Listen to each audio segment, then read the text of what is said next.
Go. Hi, my name is Tori Irwin, and I'm doing my oral commentary on 19 Varieties of Ghazal, Poem of the Middle East by Naomi Shihab Nye. In this book of poetry, many themes are shown throughout section 1 alone. However, the most potent theme expressed is the theme of America versus the Middle East, where though they are humble and we are fortunate, all people are still the same. We all hold culture in life. Though different cultures require different adaptations, we learn and act as humans. We are all people. Everyone is a person, no matter what adaptations are shown or portrayed. We cannot let new adaptations interfere with our cultures, as it is our way of life, or no other human race can take this from us. Through three different poems in section 1, this theme is shown, and I will go into detail as to how and why this theme is shown. In Going into Springs, on page 9, Naomi says, quote, "My cousins balance huge buckets of water on their head. They know the stories of water that comes through pipes." Page 9. She then goes on to say, quote, "They know there are countries where men and women kiss in the streets, where a man's hand on a woman's knee does not mean an earthquake. Still, they take the buckets, the fat fold of the cloth that rests on their head, and they go to the spring." Page 9. This shows the power one culture could hold against a single person. Though America is so fortunate with water pipes holding their water, there are people in the Middle East who, because they were raised with this culture, choose not to change to America's way of life. They would rather harsh through the pain of carrying buckets of water than change their way of life.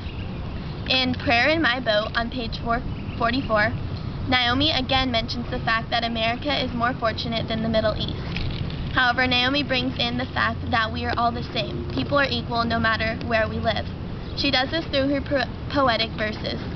For example, from Prayer in My Boot, quote, "For cheerful American classrooms, sparkling with crisp-colored alphabets, happy cat posters, the cage of the guinea pig, and the classrooms of our cousins on the other side of earth.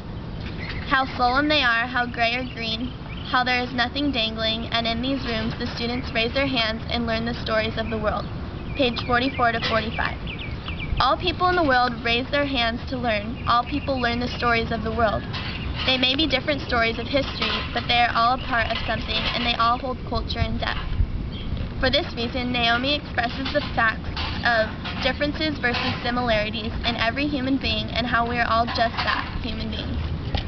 In the final poem I analyzed, called The Clean Rise, Naomi shows how, though these differences and similarities of America and the Middle East, we all will keep our own cultures.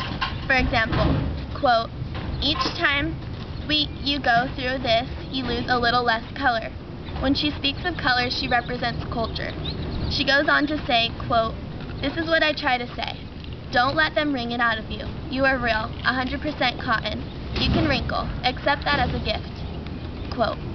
Naomi is referring to how cultures can have flaws, but because cultures is one's life, one must accept it and keep it close to them and not let any other society change it.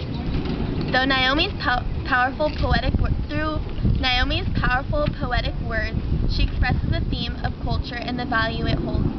The purpose of these poems is to inform the reader of the fact that everyone is equal and alike in many ways.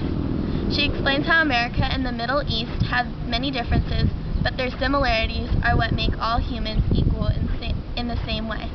She explains how the value of one's culture and the adaptations that culture requires will keep that one person from changing their way of life. Though life may be easier and more fortunate in some other places, culture will keep living, and whatever flaws it may hold, the people living with that culture accept them and find the beauty that lives within it. Thank you.